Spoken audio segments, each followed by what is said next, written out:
Bonjour, je m'appelle Anouban Kate, je suis le cofondateur des Forums français.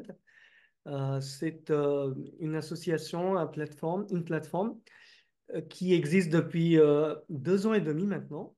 Et mon invité aujourd'hui, qui s'appelle Clémentine Berchi-Mondel, était une des personnes qui nous avait aidés au début quand on avait interrogé nos amis, qu'est-ce qu'ils attendaient de ce genre de plateforme.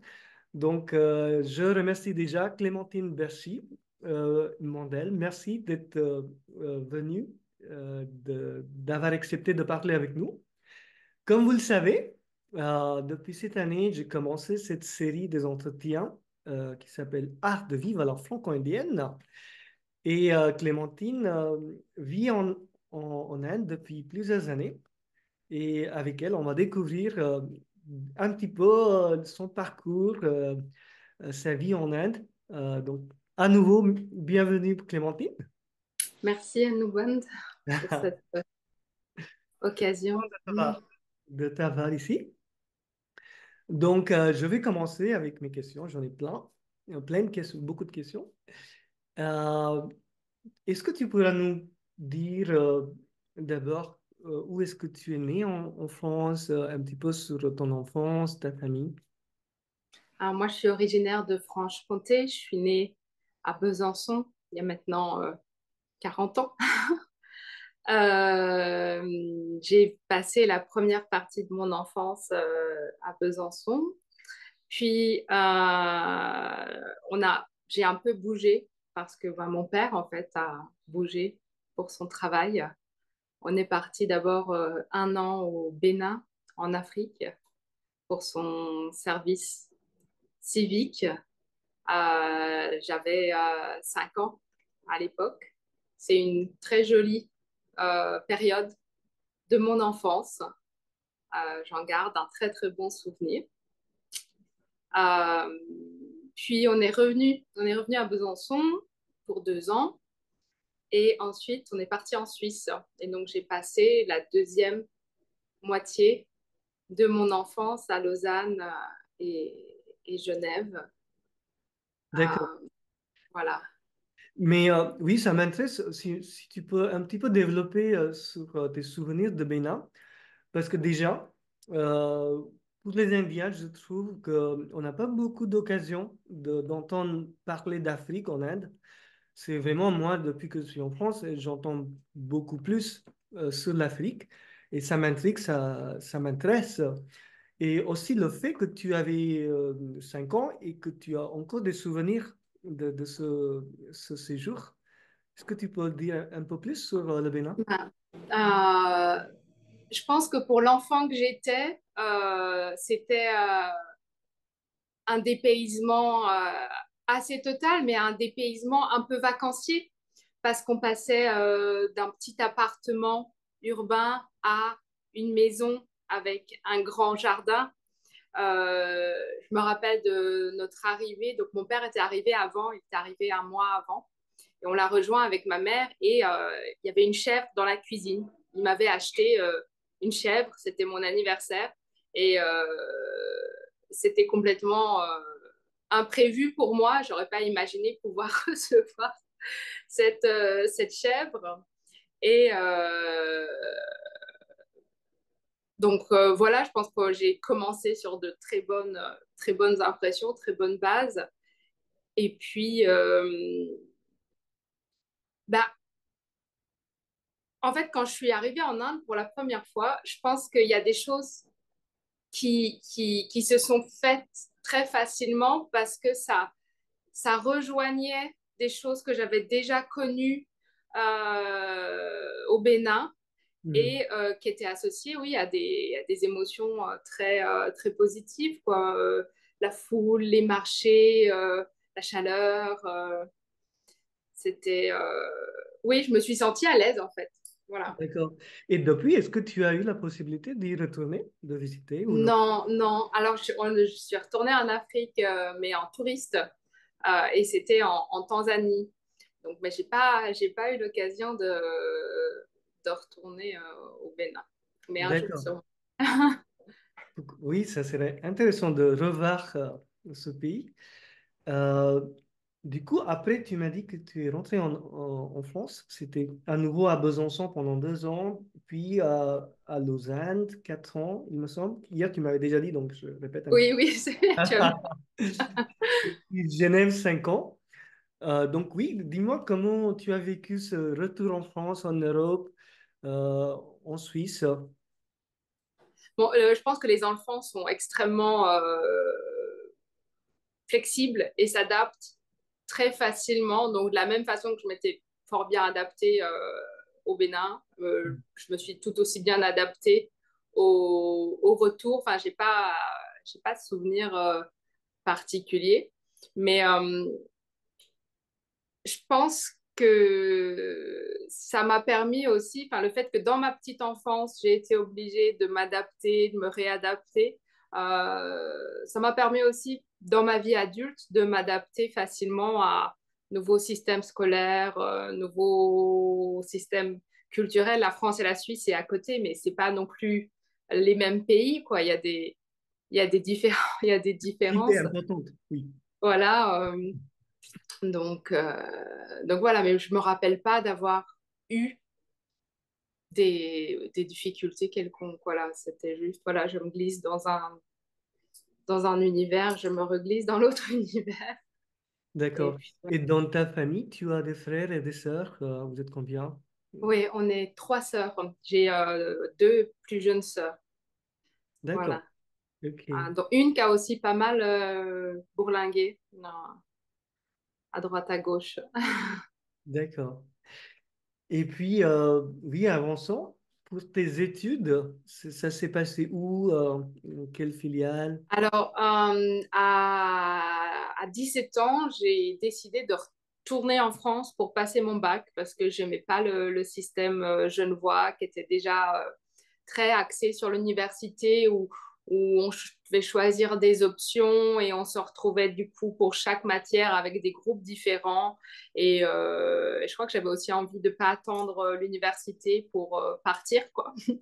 Donc, j'ai trouvé ce prétexte pour partir 2 ans avant. Et donc, je suis rentrée à Besançon où j'ai fait ma première et ma terminale dans un lycée privé en internat. Donc, ça aussi, c'était une très chouette expérience. J'ai beaucoup aimé la vie en communauté, on va dire, d'être avec les mêmes personnes du matin jusqu'au Ouais. jusqu'au lendemain matin, on va dire, C'était à toute la Besançon? semaine. Oui, c'était à Besançon. D'accord. Et aussi, du coup, le week-end, bah, je faisais beaucoup de trains, soit pour rentrer à Genève, soit pour aller chez mes grands-parents qui habitent dans la région de Besançon, soit pour aller des fois chez des copines. Donc, c'était déjà un peu une période où je voyageais, même si c'était des petites distances. D'accord. Du coup, tu as fait ton baccalauréat, n'est-ce pas? À Oui, Besançon. à Besançon.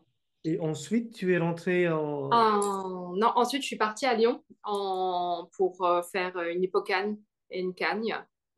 Je suis restée 2 ans. Puis après, comme la plupart de mes amis montaient sur Paris, j'ai suivi aussi en me disant, bon, bah, Lyon, c'était bien, j'ai vu, mais je ne me voyais pas continuer encore à Lyon. Donc, j'ai hésité entre partir en Allemagne et partir à Paris. Et finalement, je suis partie à Paris, où je me suis inscrite en troisième année de licence en littérature comparée. Et j'ai commencé en parallèle mes études à l'INALCO en hindi, parce qu'entre-temps, j'ai découvert le cinéma Bollywood et à travers le cinéma Bollywood, l'Inde. Ça a été un peu une, une révélation, alors qu'avant, c'était un continent qui m'attirait, mais pas du tout, quoi. Enfin, pour être honnête. D'accord. Voilà. Mais juste pour revenir, du coup, entre Lyon et Paris, est-ce que tu as ressenti des différences? Ou est-ce que tu te sentais bien, mieux? Ou t'as... Ben, Lyon, c'est pas très cosmopolite, hein. C'est très bourgeois, c'est très petit aussi, hein. On a vite fait le centre, le tour du centre.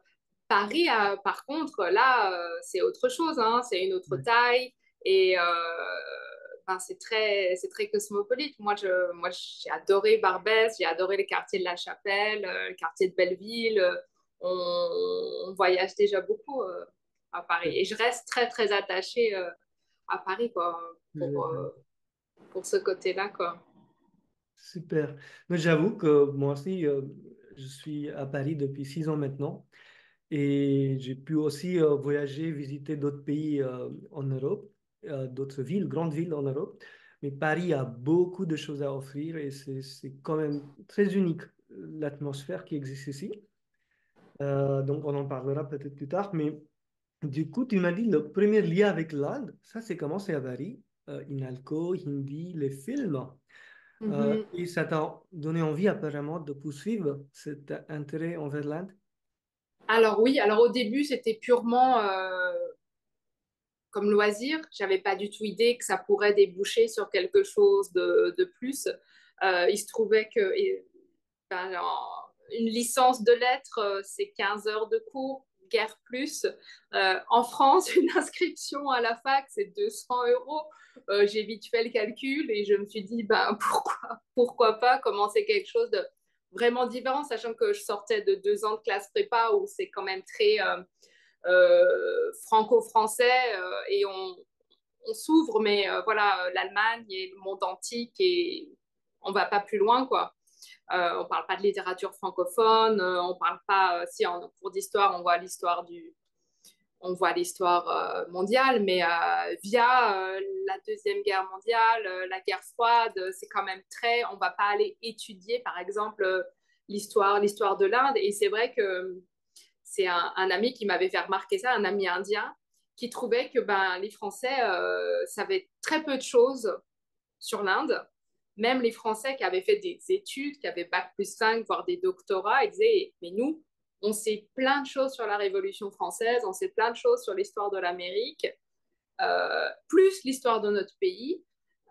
Et par contre, eux, ils savent, mais voilà, quelque chose de très basique. Oui, ils connaissent Nehru, ils connaissent Gandhi, mais pas plus. Et ça l'avait un peu choqué. Et c'est vrai qu'on n'aborde pas, bah, c'est très eurocentré, quoi, les parcours qu'on a en Oui, France. Donc, c'était, voilà, m'ouvrir un peu à d'autres choses. d'accord. J'adorais les langues, donc l'idée d'apprendre un nouvel alphabet, d'apprendre une nouvelle grammaire, ça me convenait très bien. Je, d'accord. Non, mais je suis plutôt d'accord avec ton ami indien. Mais j'ai une autre chose à dire. C'est qu'en général, je trouve que les Français sont beaucoup plus curieux que les Indiens. Sous certaines choses, aspects au moins. Déjà, quand on voit le nombre de livres qui sont traduits en français par rapport à d'autres langues, et par exemple, si tu parles avec un Indien qui a fait son baccalauréat, un Indien et un Français qui a fait son baccalauréat, moi, je trouve que le Français, il a plus d'ouverture. Peut-être, voilà, ça se discute, mais je dirais qu'en général, ils sont très ouverts d'esprit, mais sous l'Inde, c'est vrai qu'il n'y a pas autant de connaissances. Et ce qui m'avait vraiment choqué, parce que j'étais curieux de voir comment l'histoire et géographie enseignaient en France. Donc, je me suis investi pour lire les livres d'histoire et géographie de, je sais pas, CP jusqu'à baccalauréat. Mhm. J'étais vraiment choqué de voir à quel point on parle de l'Amérique, les États-Unis. C'est dominant, cette culture, ce pays. Tous les États de l'Amérique, l'industrie, l'Amérique, le soft power, le film, Hollywood, mais on ne parle pas autant des autres pays, même pas les pays européens. Et après, en Inde aussi, on ne parle pas autant de l'Europe. Mais ça m'avait vraiment marqué. Voilà, c'est ça que je voulais. Alors qu'en termes de démographie, c'est quand même pas anodin, quoi. Et c'est vrai que je trouve dans les cursus académiques, que ce soit scolaire, collège, lycée ou université, c'est très pauvre, quoi. C'est Ouais, très pauvre. c'est vrai. Sauf si tu te spécialises, voilà. Voilà, il faut être un expert, spécialiste, mais c'est pas que le cas malheureusement pour tout le monde, ça peut pas être. Mm. Mais tu as aussi évoqué le fait d'apprendre le hindi, donc je te demanderai plus de questions. Mais hier, tu m'avais aussi dit, quand on avait un petit peu échangé pour préparer cet entretien, que en plus de hindi, tu avais aussi investi pour apprendre l'allemand, bengali, ourdou et aussi le lapin. Donc, le cliché, c'est souvent que le français ou la française n'est pas très débrouillarde, n'est pas très doué pour apprendre les langues. Donc, toi, tu fais une très bonne exception. Ouais. Est-ce que tu peux nous dire sur... Alors je pense que déjà, d'avoir fait un passage en Suisse, ouais. mon allemand était très bon quand je suis arrivée en France au lycée parce qu'on commence l'allemand en CM2 en Suisse. On le commence assez tôt. Je sais que maintenant en France, on commence aussi les langues étrangères très tôt, mais en Suisse, on avait des très bons profs d'allemand. On faisait de l'allemand très tôt. Je pense que je ne sais plus combien d'heures on avait par semaine, mais on en avait suffisamment pour qu'on avance bien. Du coup, c'est vrai que je suis arrivée au lycée en ayant ben, bonne connaissance en allemand. Je trouve c'était pas le cas de l'anglais. Par contre, mon anglais était pas très bon du tout. Mm. C'est après être arrivée en Inde que je me suis un peu améliorée. L'Inde m'a d'ailleurs beaucoup aidée, je pense, pour l'anglais. Euh, donc, voilà, je pense d'avoir finalement passé une partie de mon enfance dans un pays qui est quand même plurilingue et qui, je pense, a cette approche des langues étrangères plus, comment dire, bon, déjà, je pense que les profs étaient bien plus, non, j'ai pas envie de dire des choses, mais ils avaient cette relation à l'allemand bien plus proche que quelqu'un qui vit dans un milieu, dans un pays monolingue comme la France et qui est prof d'allemand. Euh, la Suisse, bah, c'est un pays plurilingue, ça change tout, quoi. Euh, le latin, je l'ai commencé en classe prépa et j'ai beaucoup aimé parce que c'est très, bah, c'est comme l'allemand, hein, ou le sanskrit, c'est une langue très, très, avec une grammaire très carré. Voilà, Mm. faut analytique, faut analyser, ça c'est le sujet, ça c'est du datif, ça c'est de l'accusatif. Donc ça j'aimais bien. J'ai pas continué après, mais ça m'a certainement aidé pour le hindi. Ben, parce que le hindi aussi a cette grammaire un peu, et cet ordre des mots qui est très différent de l'ordre traditionnel du français ou de l'anglais. Euh, et puis, ben, le bengali après mon mariage. Et Mais j'ai pas, quel est ton niveau en bengali et hindi? en bengali, je dirais en compréhension, j'ai un petit B1. D'accord. Si je peux reprendre les niveaux du CECRL. Ouais. Et en production orale, un petit A2. Et en production écrite, A1, quoi. D'accord. Et hindi, comment tu vas te... Alors, hindi, pareil, c'est très décalé et ça va dépendre aussi en fait du type de support. Par exemple, si tu me fais écouter les nouvelles en hindi où ça parle très vite et c'est très sanskritisé, là, je vais avoir vraiment du mal. Je dirais que je suis B2 peut-être. Je suis pas à l'aise. Je peux pas écouter. Voilà, toi qui connais les niveaux qu'a passé, je pourrais pas passer un C2 en hindi, pas du tout. Par contre, si c'est des écrits littéraires avec une langue beaucoup plus moins sanskritisée, Mm. là, là, je peux avoir oui, un niveau C1. Si j'ai un dictionnaire, ça va encore mieux aussi. D'accord. Et à l'oral, en fait, on n'a pas tellement l'occasion dans la vie de tous les jours de l'utiliser de façon dans des contextes où on va parler en continu sur des sujets complexes. Donc là, oui, B1, B2.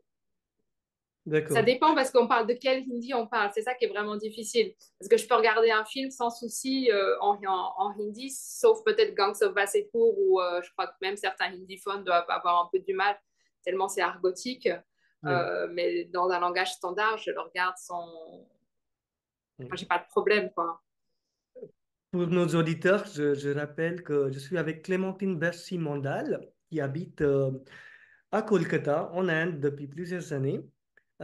Et c'est un entretien pour Art de vivre à la franco-indienne.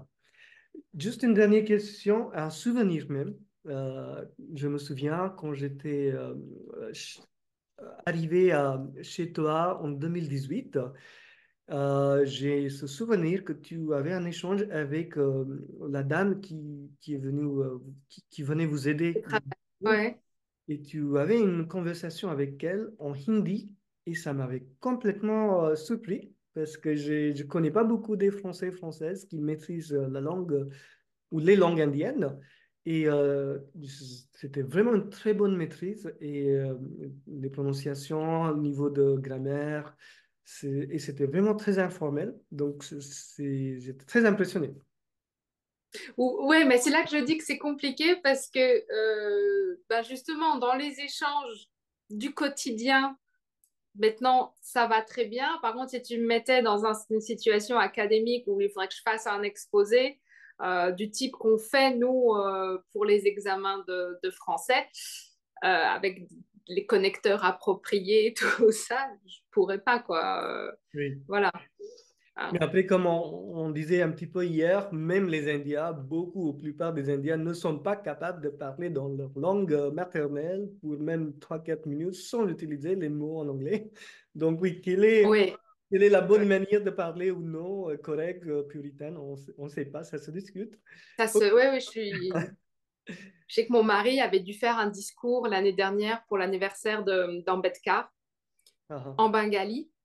Alors que lui-même lit la presse, hein, il lit quand même la presse en bengali, c'est juste qu'il ne fait plus de production longue. Hein. Si je suis désolée, je reprends un peu des termes très de l'enseignement. Et il m'avait dit que ça avait vraiment été un gros challenge pour lui d'arriver à se remettre dans le bain et de faire des phrases parce qu'il utilise le bengali que voilà, dans la vie de tous les jours. Et c'est l'anglais quand il s'agit de produire des textes complexe. Tout à fait, je dirais par exemple, oui, il y a certaines habitudes qu'on prend. Par exemple, le portable, on ne peut pas s'en passer. Et voilà, ça devient quelque chose qui est très dominant dans notre vie. Et c'est pareil pour les langues en Inde, l'anglais est tellement dominante. Et c'est pour ça que j'essaie aussi, étant en France, à Paris, de lire davantage en marathi, hindi, justement pour ne pas avoir cette possibilité de garder le contact.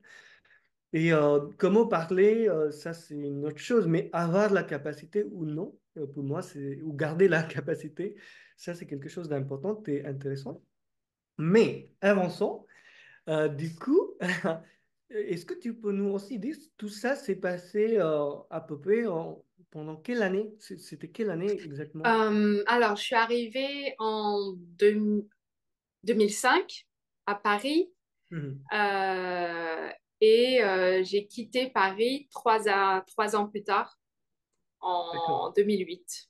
Pour Voilà, aller en Inde. pour aller en Inde. Voilà. D'accord. Mais tu avais Non. déjà apparemment visité l'Inde Alors, j'ai entre temps? fait mon premier voyage en Inde en 2007, Mhm. donc comme touriste. Et je suis partie avec mon amie d'enfance, qui est D'accord. indienne, que j'ai rencontrée au Bénin euh, et qui en fait a retrouvé qui est adoptée en fait, qui a été adoptée par une famille française et Mhm. qui à 18 ans a retrouvé sa mère biologique parce que ben, simplement elle a pu avoir accès à son dossier et il y avait une adresse et elle est allée à l'adresse et sa maman y habitait toujours, donc elle a retrouvé sa maman qui est d'origine gujarati. Et du coup, ben, ça faisait plusieurs années qu'elle me disait, tu veux pas qu'on aille, tu veux pas qu'on aille en Inde. Euh, et moi, bah, à l'époque, j'étais d'abord en terminale, puis en classe prépa, donc puis je me disais, bon Dieu, l'Inde, qu'est-ce qu'on va faire toutes les deux en Inde? Et, donc nous avons fait ce fameux voyage, elle et moi pour bah, elle rencontrer sa famille Gujarati, c'est-à-dire ses tantes, ses oncles, sa grand-mère, ses cousins, ses cousines. moi pour découvrir l'Inde. Et j'y suis, elle, on est resté ensemble 3 semaines. Moi, j'ai dû rester un mois et demi. Et oui, voilà, ça a confirmé que c'était un pays avec lequel le courant passait bien. D'accord. Et du coup, en 2008, tu as commencé avec quoi en Inde? Alors, en 2008, je suis partie via le programme des tuteurs et tutrices de français de l'ambassade de France en Inde. Donc, l'ambassade de France envoie chaque année, à l'époque, c'était entre 25 et 30 tuteurs, tutrices dans différentes universités et différents instituts. Maintenant, c'est un peu moins, c'est entre 10 et 15. Et moi, j'ai été postée à l'IT Kanpur.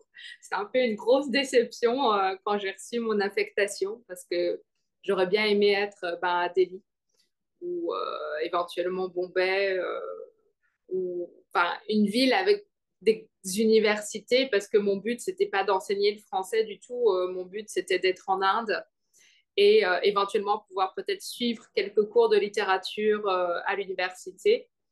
Euh, Hmm. mais à cette époque, ma prof à l'INALCO, Madame Alimonto, m'a dit: Ah, mais non, Clémentine, c'est super, tu verras, Kanpur, il parle un excellent hindi. À Delhi, il parle un hindi qui est complètement euh, hybride, qui est plein de Punjabi, qui est plein d'anglais, alors que tu verras, Kanpur, c'est vraiment une langue, ce sera très bien pour toi. Et finalement, je suis restée 5 ans. D'accord. Ceux qui connaissent pas, donc Kanpur, c'est une ville dans l'état de Uttar Pradesh, dans le nord de l'Inde. Et cet état, donc pour la plupart des gens dans cet état, la langue maternelle, c'est hindi. Et IIT, Indian Institute of Technology, ce sont les grandes écoles indiennes, on peut dire, qui sont très réputées. Et donc voilà, Clémentine a commencé dans cette école. Grande école d'ingénierie, c'était ça L'ingénieur. aussi. Exact, J'avais un oui. peu, voilà. Donc, est-ce que tes étudiants étaient curieux? Comment ils ont appris le français? Comment ça s'est passé? Alors, la première année, j'avais un petit groupe d'étudiants qui avaient déjà fait 1 an de français, donc c'était pas une découverte du français. Et il y avait deux types. Il y avait des étudiants de l'IT et il y avait des étudiants de l'extérieur. Euh, ben, les étudiants de l'IT étaient peut-être un peu plus curieux. Bon, déjà, c'est des gens qui, d'un point de vue intellectuel, académique, sont très brillants, savent qu'ils vont partir probablement, soit aux États-Unis, soit en Europe. L'autre public, c'était des gens qui avaient un objectif professionnel précis, beaucoup de gens qui souhaitaient enseigner le français dans les écoles, parce que le français est très demandé dans les écoles. Euh, donc, qui jouait moins sur l'ouverture culturelle que sur, bon, il faut qu'on soit capable de réexpliquer ce point de grammaire à nos élèves, donc il faut qu'on ait bien compris. Et donc, ce public-là était très pointilleux sur la grammaire, alors que le public IT l'était beaucoup moins et était beaucoup plus demandeur de, voilà, d'aperçus culturels, d'échanges sur la littérature, la philosophie, etc., quoi. Donc, c'était intéressant d'avoir ces deux publics dans une même classe. Oui, et parmi tes étudiants, il y avait un étudiant qui avait vraiment envie d'améliorer son français et je pense qu'il a Et réussi. non, et non, bien essayé, mais non, et non, mon mari n'a jamais été mon étudiant. Il ne s'est jamais assis dans une classe de français jusqu'à maintenant. Ça fait pas une bonne publicité quand même. Donc, non, non, non. Et je l'ai rencontré via, en fait, l'ancienne tutrice de français, hein, donc ma prédécessrice, m'avait laissé une adresse en me disant, bah voilà, moi j'ai été très amie avec ce groupe de Bengali et il faisait partie de ce groupe de Bengali, voilà, dont j'ai hérité quand je suis arrivée à l'IT Kanpur. D'accord. Mais il n'était pas mon élève. C'est bien. On peut dire que voilà, les cours ne sont pas encore terminés, qu'il a toujours la possibilité. Oui, Et oui, oui, il n'est un pas jour trop de tard. parler. J'ai hâte de parler en français avec lui un jour et j'attends ce jour. Mm, mm, Euh, mm. du coup, c'est avec lui que tu es allé à Kolkata. Après combien d'années à Kanpur? Après 5 ans, on est parti à trois D'accord. parce que notre fille aînée était déjà née, elle avait 6 mois. Mhm. On est parti parce que lui avait obtenu un poste de assistant professor à Calcutta. Mhm. Euh, et voilà.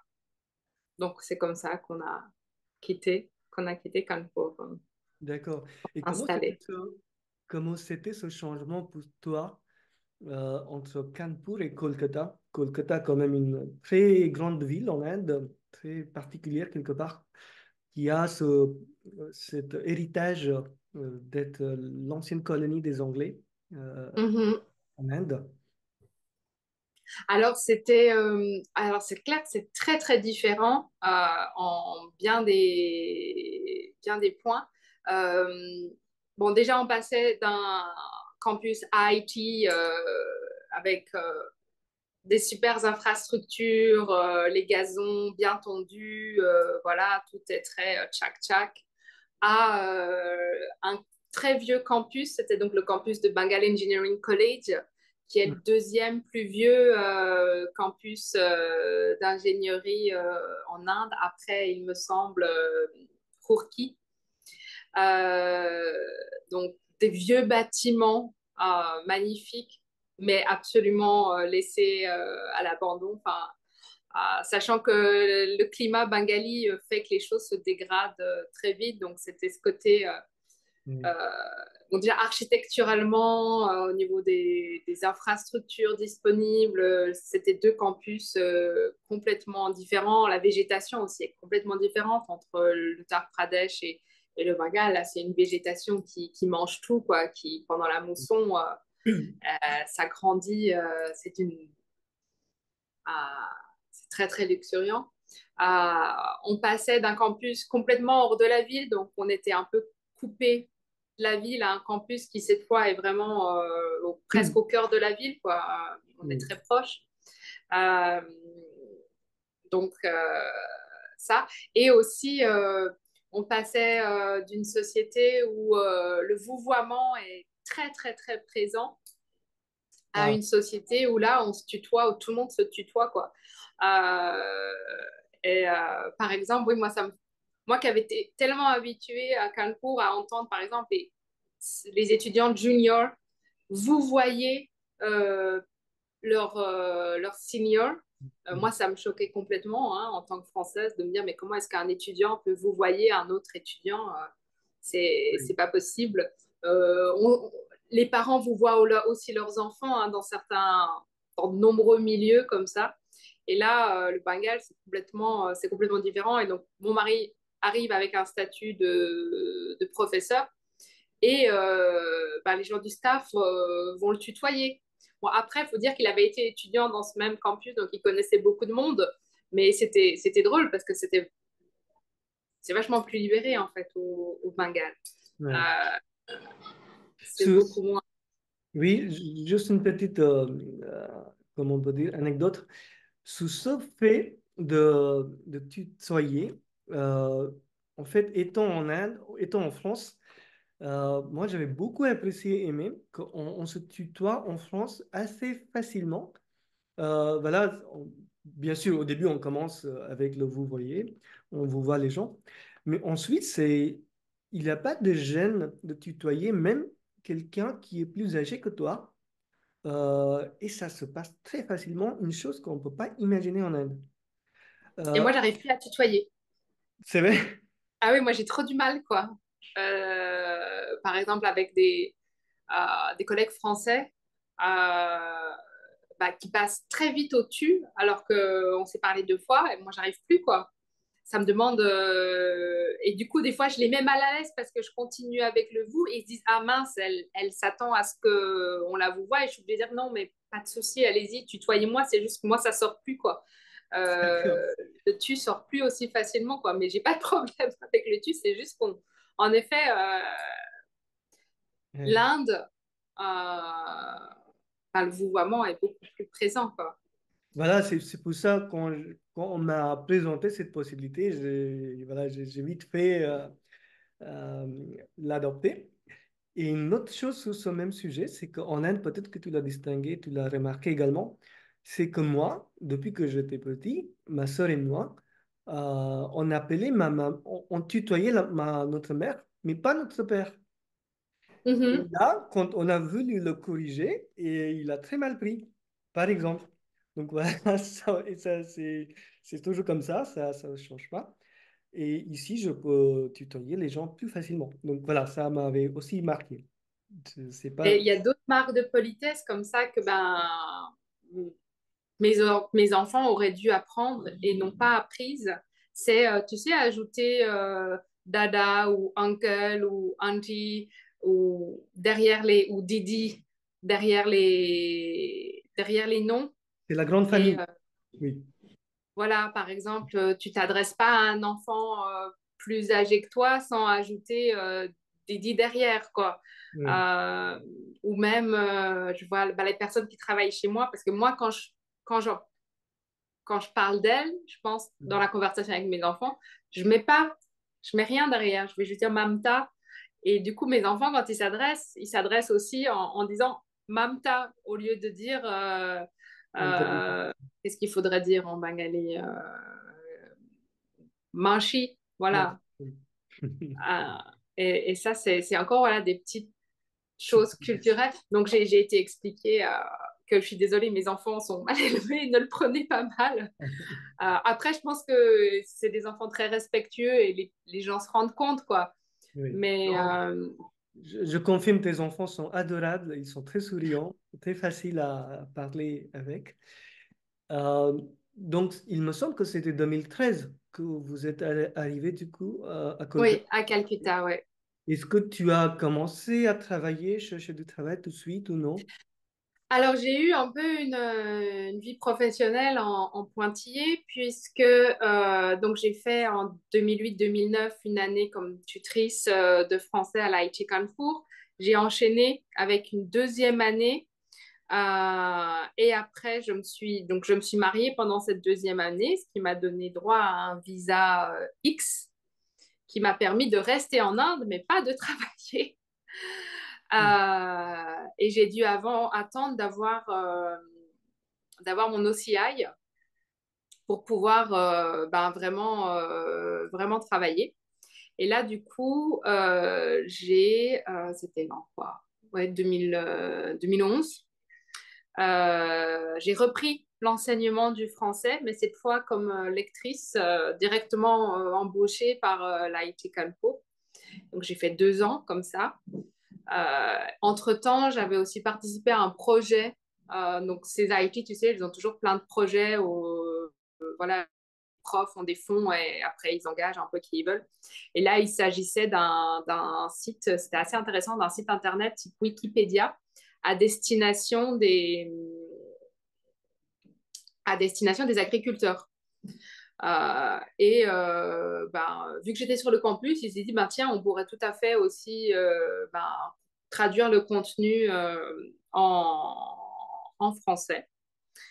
Donc, j'ai fait de la traduction de contenu Mhm. à Internet.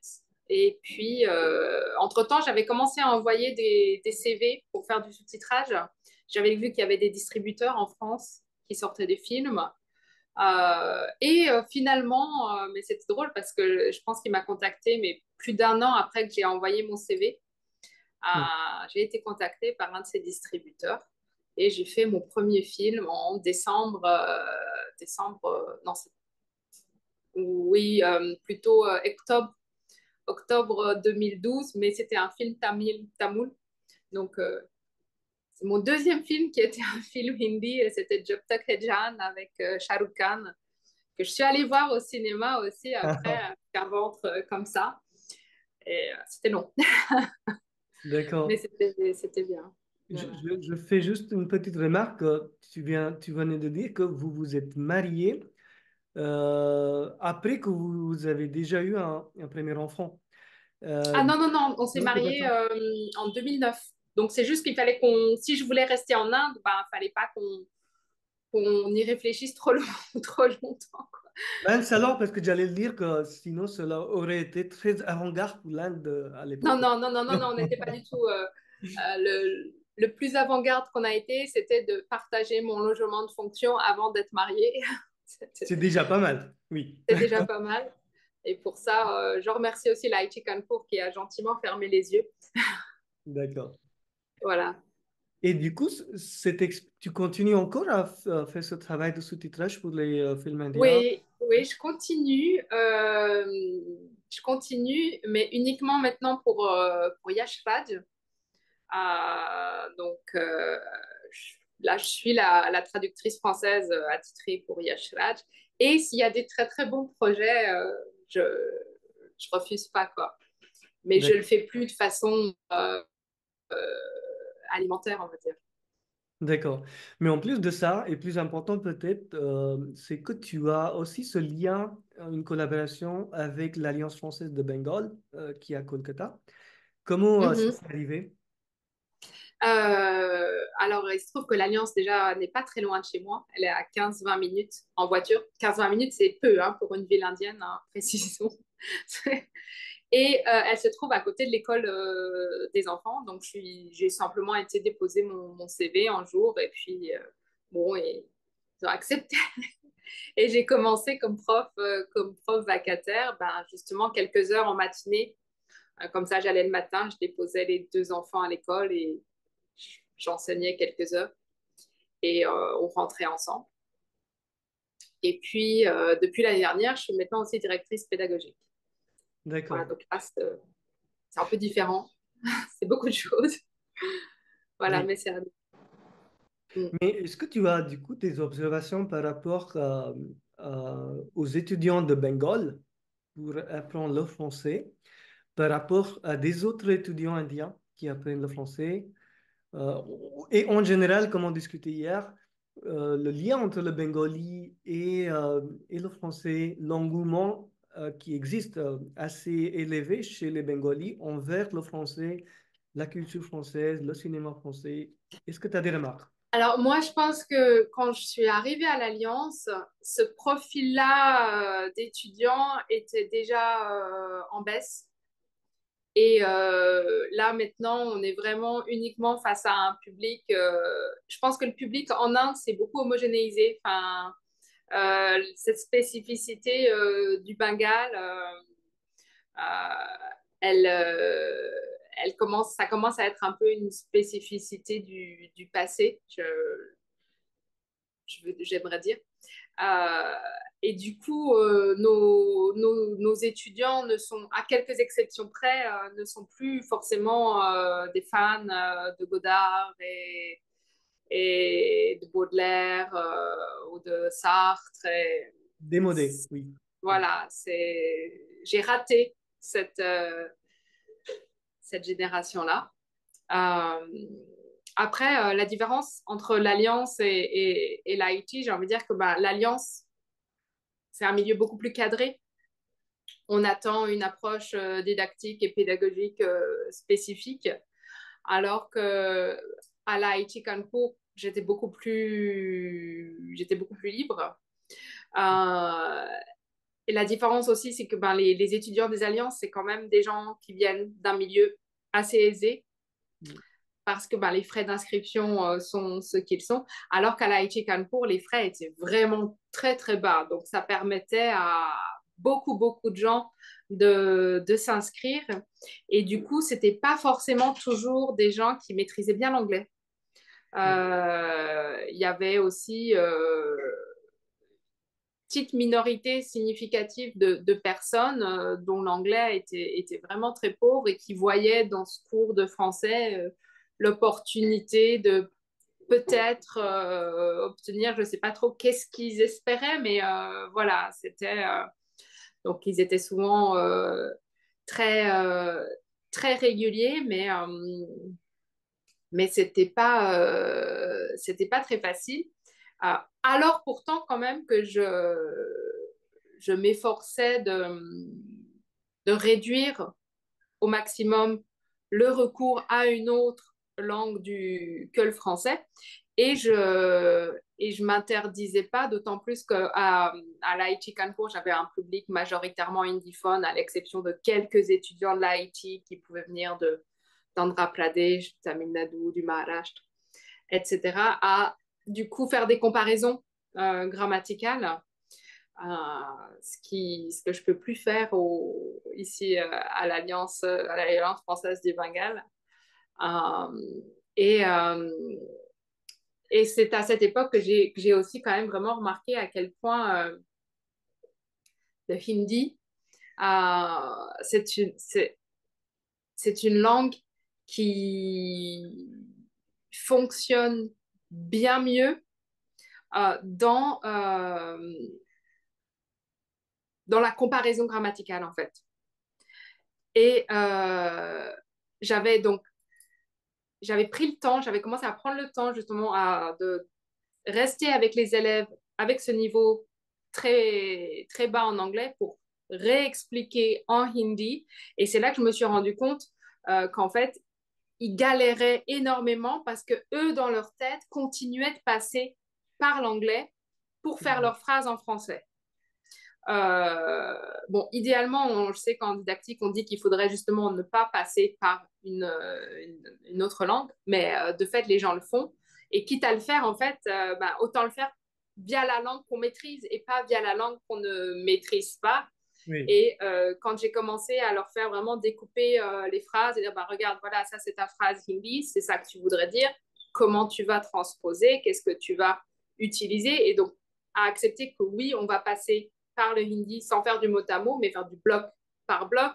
Voilà, relatif, sujet, complément, Hmm. verbe conjugué. Euh, ça fonctionnait, euh, ça fonctionnait bien mieux, quoi. D'accord. Je tiens également à souligner que, au moins sur certains points, comme le grammaire ou le masculin-féminin et d'autres sujets, il y a plus de similitudes entre beaucoup de langues indiennes, surtout du nord de l'Inde, avec le français qu'entre l'anglais et le français. Du coup, la connaissance de l'anglais n'est pas toujours un atout quand il s'agit d'apprendre le français. Mm. Tout à fait, tout à fait.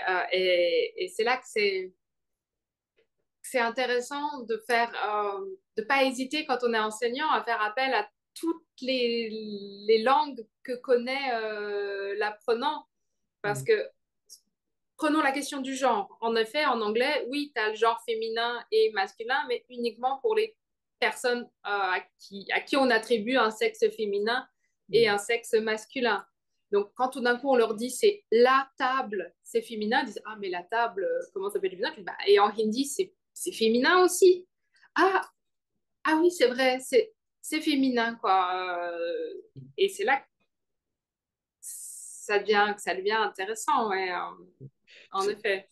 Ce qui complique la vie, et tu me confirmeras parce que tu connais aussi l'allemand, c'est qu'ensuite, par exemple, la lune, c'est féminin en français, mais il me semble que c'est masculin en allemand ou quelque chose comme ça, ou moi, voilà. Donc Ah là, bah, oui, bah, en hindi, c'est masculin, il me semble.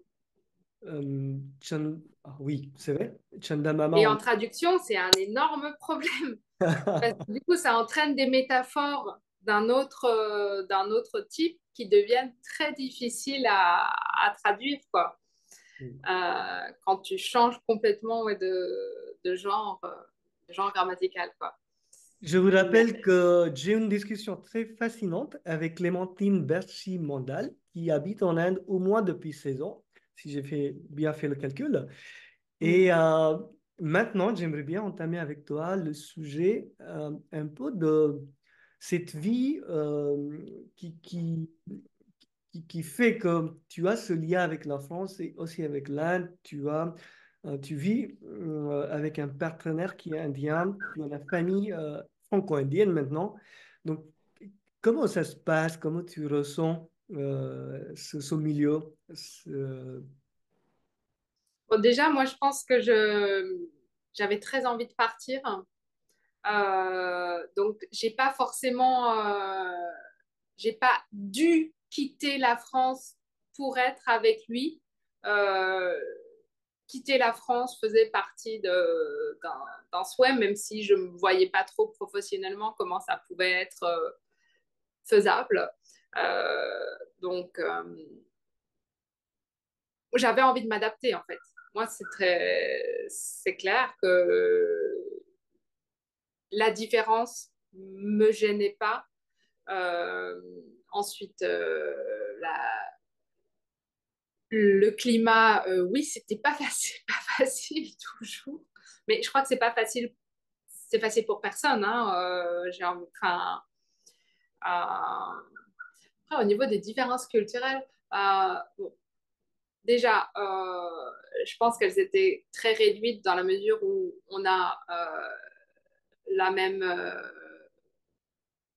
approche de la religion. Enfin, on est athées tous les deux, voilà, ou presque athées, on va dire.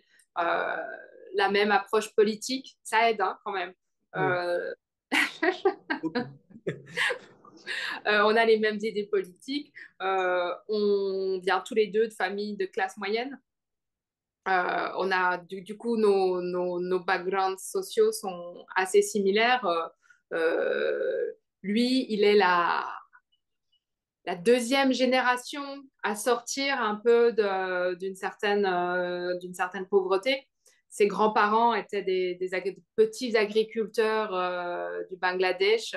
Euh, son père, bon élève, a réussi à faire des études, mais pas très longue, il a été comptable, mais du coup, il a été fonctionnaire.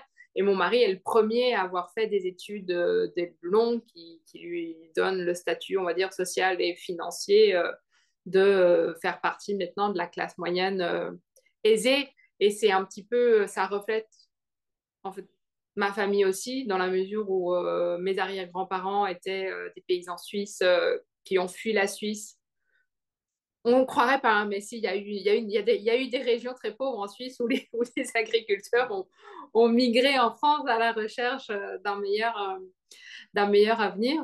Mon grand-père a été postier, il était bon élève, il a été postier, et mon père a été médecin. Donc, on a le même rapport à l'argent, par exemple, euh, au budget, à l'économie, le même rapport à les ambitions professionnelles. Voilà, donc ça aide parce que des fois, on peut être du même pays, et de la même culture et pas venir des mêmes milieux sociaux et ça peut coincer. Donc là, nous, ça coince sur finalement, enfin, ça coince. Non, on n'est pas sur le même, on n'a pas le même background sur juste certaines choses, quoi. D'accord. Peut-être la question, c'est plus pour Tapendou, ton mari, mais grâce à toi, il a eu ce contact avec l'Occident, avec la France. Et pour lui, comment ça se passe dans le sens, comment il vit cet échange? Ah, c'est une bonne question. Hein. Euh, Écoute, je pense que lui, j'ose répondre pour lui, mais je l'ai jamais posé la question comme ça. Euh, bon, déjà, lui est très indien quand même, je dois dire. Euh, c'est quelqu'un qui n'a pas cette fascination pour l'Occident. Enfin, des fois, il y a des gens, enfin, tu vois très bien, qui ont envie de... Lui, déjà, il me l'a dit tout de suite avant qu'on se marie. Moi, j'ai pas envie de partir. J'ai envie de rester, de faire ma vie en Inde. Donc, je pense quand même qu'il y a eu, ben, quand même, comme toute rencontre de culture, un enrichissement. Euh, Et je pense qu'il apprécie essentiellement la façon dont on a éduqué nos enfants. Et c'est aussi quelque chose que moi, j'apprécie énormément parce que je trouve que je vais pas enfin, j'ai pas envie de m'envoyer des fleurs, mais je trouve que finalement, on a eu la possibilité de prendre le meilleur des deux cultures. D'accord, ok. Et je, je pense que c'est ça, lui, qui lui a le plus plu. Marqué, ok. Voilà. D'accord. Et pour Ouais. justement, en parlant des enfants, euh, est-ce que les enfants, j'imagine qu'ils ont la possibilité d'également visiter la France, avoir le contact avec la famille en France, les deux familles en Inde et en France, comment ça s'avance, oui, ou ça se passe? Ben, ça se passe bien. Euh, je, je pense que nos deux familles se sont rencontrées donc la première fois pas pour le premier mariage, mais pour le deuxième mariage. On s'est mariés deux fois. Une fois, on a fait ça très vite, juste histoire que je puisse avoir mon visa. Il y avait juste ma sœur et des amis. Et Du coup, après, deux fois les fêtes. voilà. Non, la première fois, c'était une toute petite fête, il n'y avait pas beaucoup de monde. Et après, son papa voulait qu'on ait le social wedding, tu vois, pour qu'il puisse vraiment officialiser. Mon mari est le seul fils. Donc, on a fait le social wedding un an et demi après. Et donc, c'est là que mon beau-père a rencontré mon beau-père et ma belle-mère ont rencontré ma famille. Petite anecdote, avant qu'on se marie la première fois, mon beau-père avait voulu que mon père lui écrive une lettre dans laquelle il donnait son consentement. C'est vrai, ton Oui, père, donné? oui.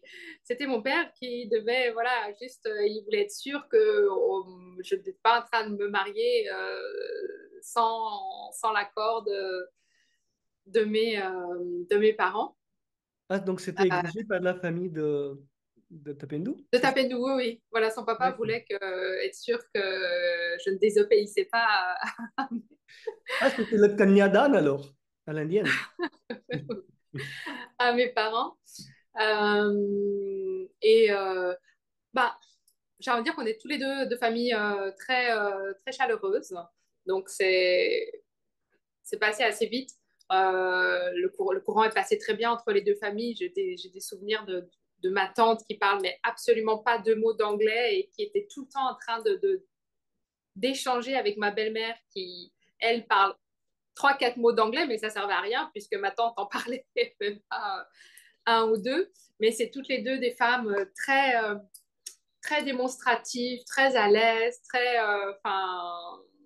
et ça, c'était vraiment chouette. Et on a essayé de réunir plusieurs fois comme ça les familles.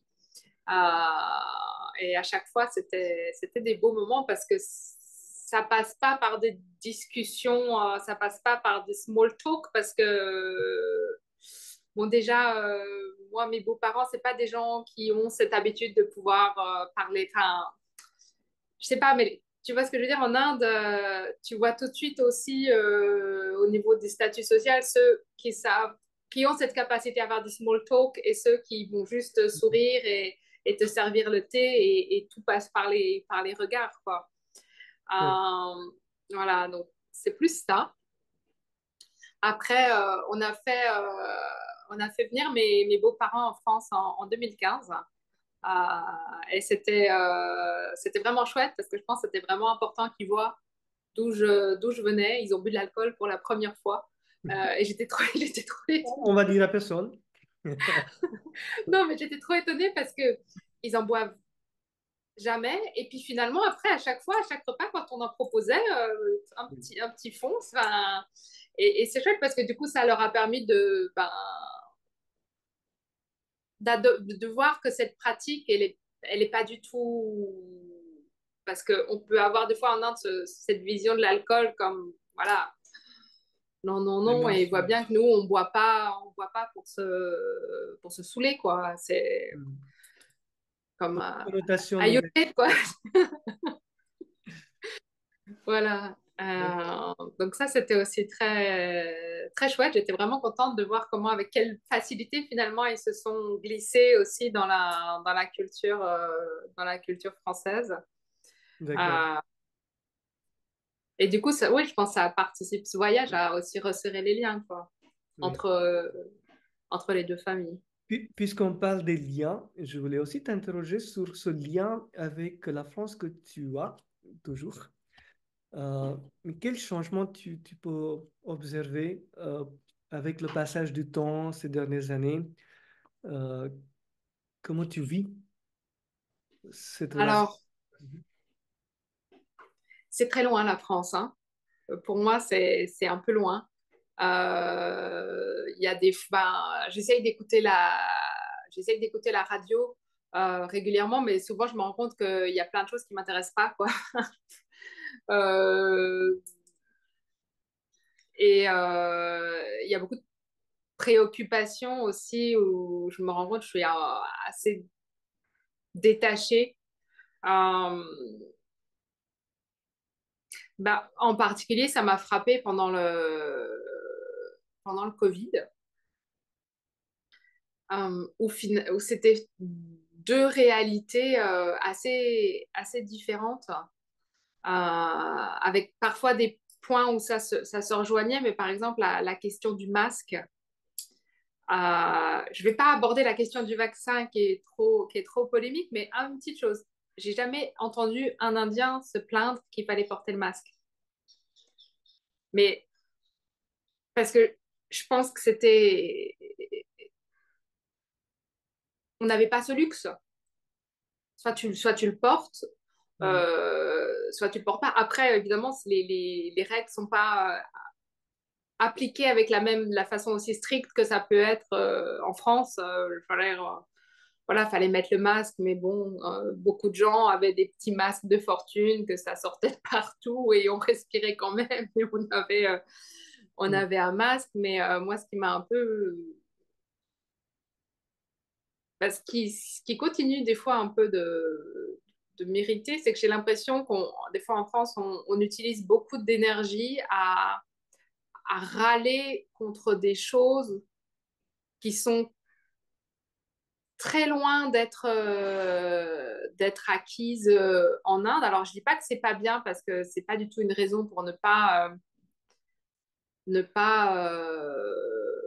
vouloir une amélioration du système.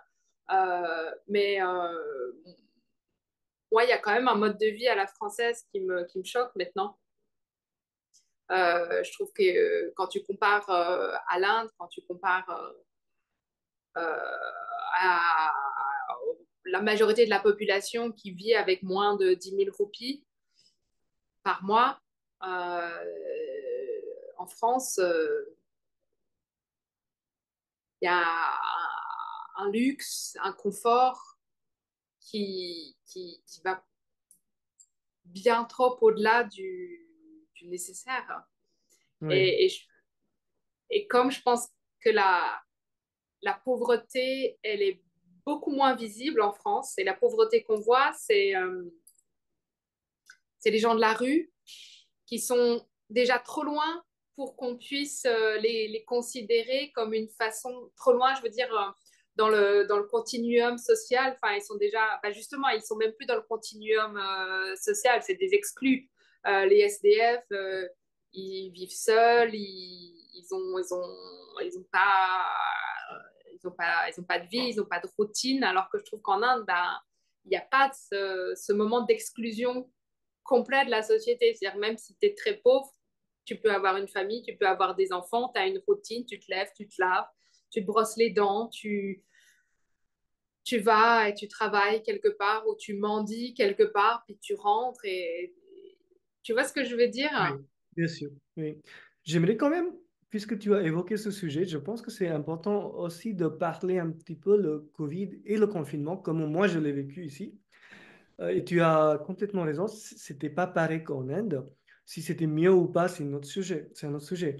Mais moi, j'étais personnellement très déçu par le confinement et comment l'État, en général, les Français ont réagi à cette mesure.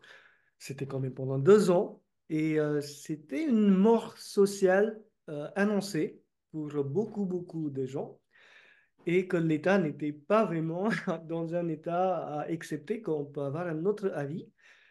Déjà, moi, je prenais la France, les Français, pour une société où les gens qui sont cartésiens, rationnels, qu'on peut être d'accord pour ne pas être d'accord, qu'on peut poser des questions, mais là, c'était tout de suite, vous êtes anti-vax, vous êtes anti-science, vous êtes complotiste.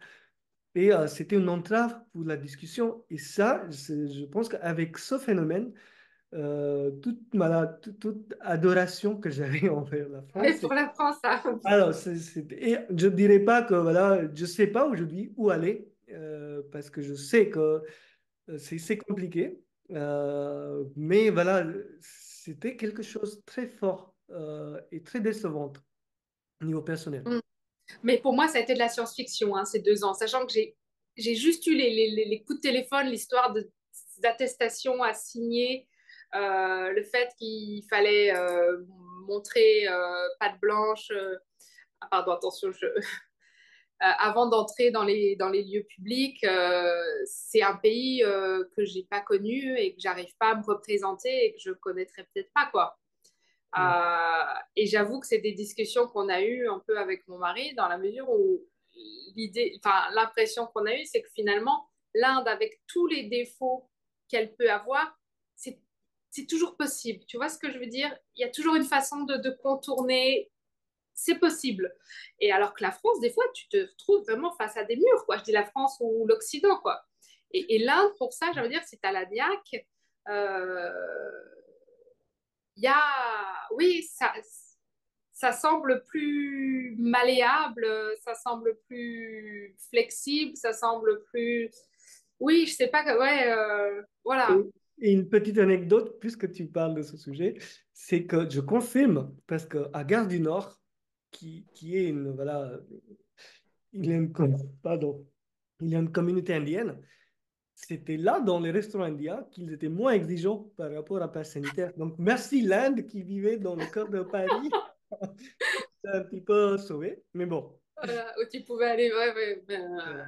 Mais ouais. pour aller un peu plus loin dans cette discussion, quels sont les points d'appréciation pour toi chez les Indiens en général que tu admires, que tu aimes et qui sont toujours vrais pour toi pendant toutes ces années? Bah, moi, alors moi, les Indiens que j'admire, c'est plutôt les Indiens, c'est ceux qui bossent dans la rue, c'est ceux qui tiennent les stands de thé, c'est la jeune fille qui fait le balai, le ménage. Chez moi, elle a une énergie incroyable, alors que bah, la vie l'a pas forcément gâtée, quoi, mais elle a toujours une patate et une énergie que je trouve, bah, moi, ça me nourrit, quoi. Enfin, je la vois et je me dis, ah oui, quoi, franchement, bah, il en faut peu pour être heureux, quoi, tu vois, c'est vraiment ça. Et, euh, et je trouve en France, c'est ça qui manque, alors qu'en Inde, tu l'as tout le temps sous les yeux. Si tu sors dans la rue, tu as tout le temps sous les yeux des exemples de gens qui ont une vie très simple, qui galèrent physiquement, qui sont dans l'effort, dans l'épuisement physique, parce que c'est pas facile, mais qui mentalement sont heureux, quoi. Et moi, j'aurais peur en rentrant en France de perdre, de perdre ça parce que tu vois beaucoup moins de gens heureux en France. Déjà, tu vois beaucoup moins de gens de fait, sauf si tu es à Paris, mais moi, ça, c'est quelque chose qui maintenant me choque quand je vais en province. Ma mère habite un petit village alsacien, bah, tu vois que des maisons et des voitures. Oui. Tu vois pas d'humain, quoi. Tu peux traverser un village comme ça, c'est très mignon, un géranium au balcon et tout, mais tu vois pas une personne humaine. Mhm. Donc, il y a la chaleur humaine, il y a la vie, la force qui est omniprésente en Ah Inde. oui, oui, oui, moi l'Alliance française, elle se trouve au cœur de Park Street, qui est un quartier de bureaux, de restaurants très animé. Et Calcutta particulièrement a énormément comment on dit, food stalls, tu sais, tout le long du trottoir. D'ailleurs, c'est un peu un souci parce que il n'y a plus de place pour les piétons. Mais moi, ça, j'adore. Là, j'étais à Delhi la semaine dernière. J'étais dans le quartier près de India Gate, là où il y a l'Institut français, donc grandes avenues, grands trottoirs. J'ai pas pu boire un seul thé. Et j'étais choquée de me dire, mais purée, il laisse même pas un monsieur avec sa théière pour servir du thé, quoi. Il n'y a pas un seul. Et Oui. c'est pour ça que je pense aussi que Calcutta est une ville et aussi la ville que je préfère peut-être en Inde pour cette occupation de la rue, quoi, Oui, de l'espace public. tout à fait. Et du coup, est-ce qu'on peut dire que le mot qualité de vie, il y a un côté subjectif et ça dépend quelles sont nos préférences, où on est, et ça peut aussi changer. Ouais. Ça dépend aussi, effectivement, je pense, de ce que tu attends de la vie. La question de qualité de vie, c'est une question qu'on se pose aussi parce que ben, moi, mes deux enfants, l'hiver, ils ont les bronches dans un état catastrophique, quoi. On est obligé de mesurer les sorties, tu vois, c'est l'hiver, c'est le moment où ben, les températures baissent, on devrait pouvoir faire plus de choses, mais à chaque fois, on dit, ah oui, mais mince, là, si on va dans ce parc qui est dans le centre de Calcutta, ça fait une après-midi à se respirer les pots d'échappement alors qu'ils ont déjà les bronches complètement irritées. Et bon, c'est pas drôle quand t'es parent d'entendre ton enfant la nuit qui peine à respirer. Euh, Après, donc la pollution est vraiment le, une des choses ouais, qui des fois rend la vie en Inde Oui, difficile. Mais après, quand on pense qualité de vie, moi je pense la flexibilité professionnelle qu'on a tous les deux. Après, on a tous les deux pris des métiers qui nous assurent cette flexibilité professionnelle. mhm, On l'aurait pas en France. Hein. On dîne oui. en, on déjeune en, on petit déjeune en famille, on déjeune en famille et on dîne en famille. Je pense qu'il n'y a pas beaucoup de familles qui font ça, quoi. Puisque tu as parlé de la pollution, est-ce que tu peux ajouter ou dire, est-ce qu'il y a d'autres choses en Inde, chez les Indiens, que tu apprécies un peu moins?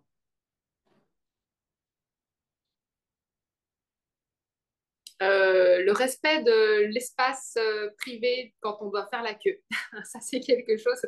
J'ai dû continuer d'avoir énormément On est de mal. incorrigible, oui. Je me suis pas, ça, j'ai pas réussi à laisser passer. Et après, je continue d'avoir un peu du mal avec l'omniprésence des corps, tu sais. Que ce soit l'épicier qui remonte son Marcel parce qu'il a chaud et qui expose à la vue de tous sa bedaine. Et mais après, tu vois, je trouve que c'est pas une réaction c'est une réaction qui vient du fait que je viens d'une société où le corps masculin s'expose qu'à la plage et quand il est musclé et bronzé, quoi. Il s'expose pas quand c'est une grosse bedaine transpirante. Donc, c'est une réaction que je ne valide pas. Je trouve que elle a pas lieu d'être, elle n'est pas raisonnée, Oui, mais je tout est l'ai, quoi. reconnu. Oui, tout est reconnu. Voilà. Mais je trouve qu'au contraire, d'un point de vue humain, ben, cette proximité des corps, elle est beaucoup plus. Elle fait partie de l'aspect chaleureux finalement. Quoi. Enfin, si on. Oui, Il me semble quand même que d'un point de vue biologique, toute espèce animale trouve quand même une certaine la proximité comme étant source d'énergie, on va dire. Je sais pas. d'accord. Est-ce que maintenant, je t'inviterai aussi à faire le même exercice dans même l'autre direction, c'est envers la France, les Français. Quelles sont les choses que tu apprécies plus et quelles sont les choses que tu apprécies un peu moins, même si tu as déjà un peu commenté sur ça, est-ce que tu peux le développer?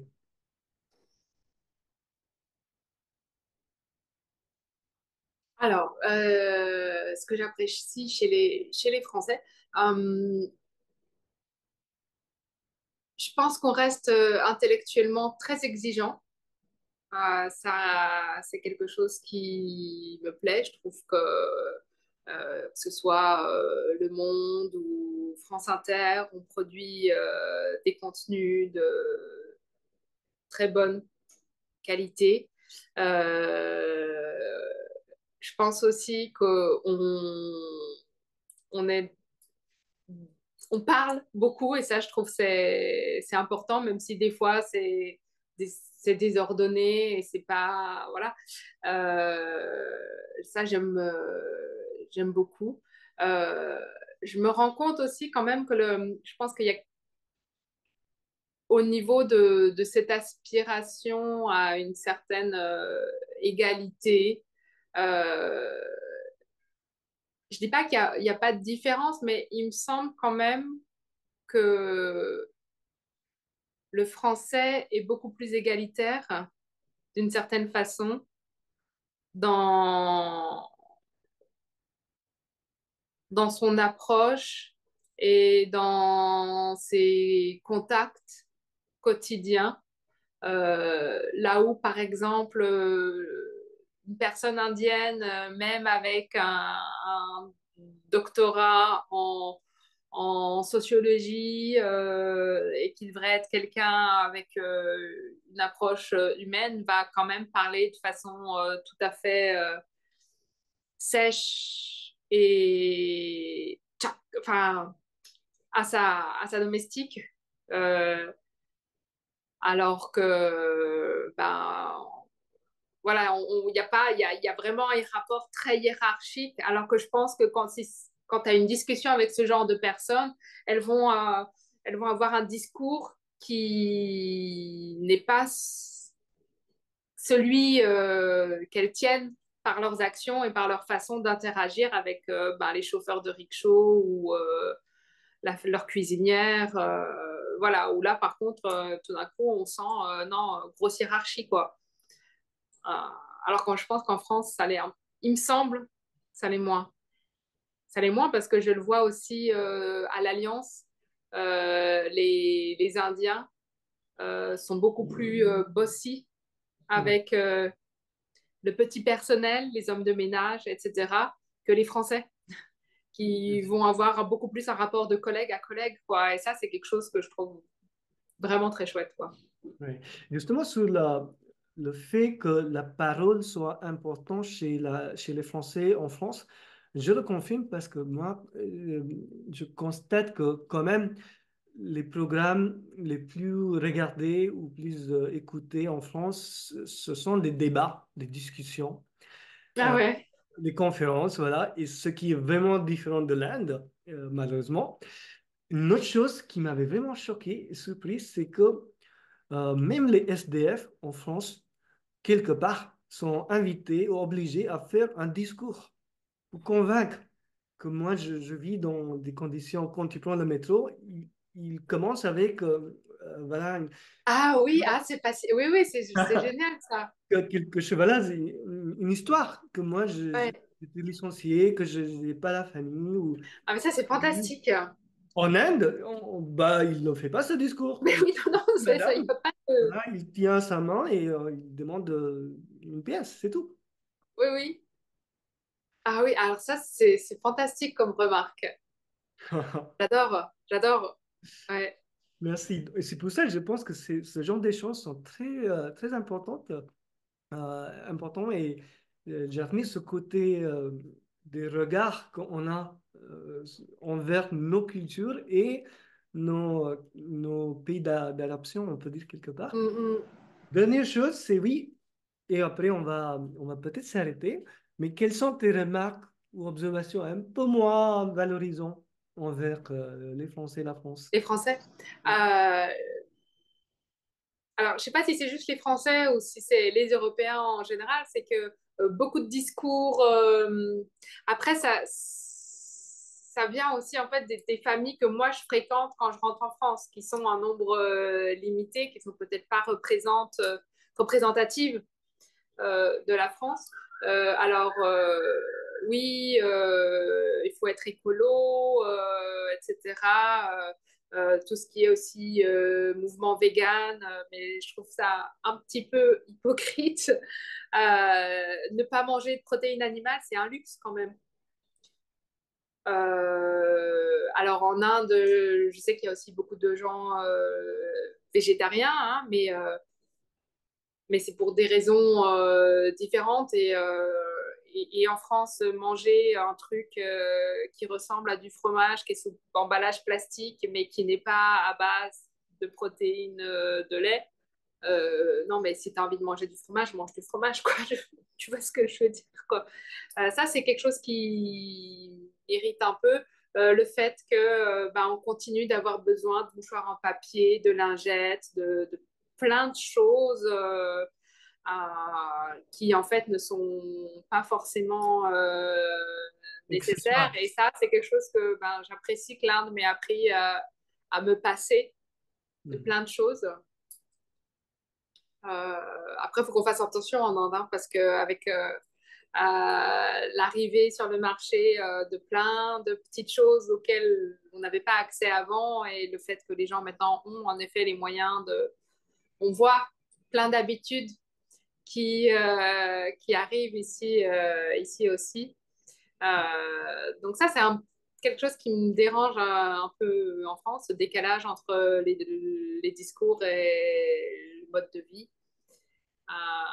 En Inde, je trouve que c'est... Après, je dis pas que c'est facile en France, hein, parce que moi, je le vois aussi. Hein, ben, quand tu as un rouleau de sopalin posé là, tu as tendance à prendre le sopalin, à le mettre à la poubelle plutôt que d'aller chercher un chiffon mouillé qu'il faudra rincer et mettre à sécher.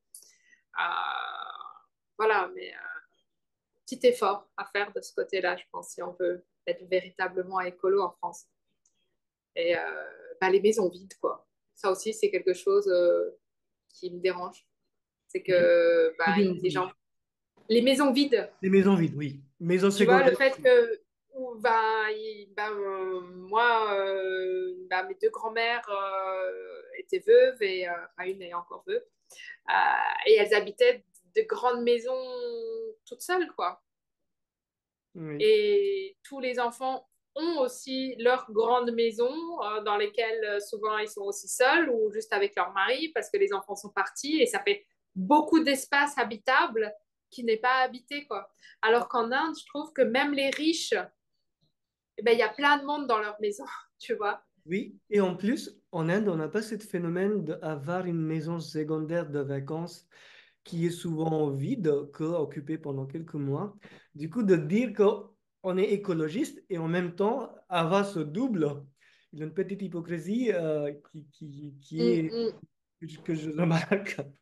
Voilà. Et je trouve que, voilà, même en Inde, les riches vont avoir certes un appartement un peu plus grand, mais la différence va surtout se faire sur le fait que ça va être pas full ici, mais ils sont pas seuls dans ce grand appartement, quoi. Il y a quand même euh, beaucoup, beaucoup de monde et ça, je trouve, le vivre ensemble, qui est encore en Inde intergénérationnel, moi, c'est quelque chose que j'aime beaucoup, quoi. Voilà.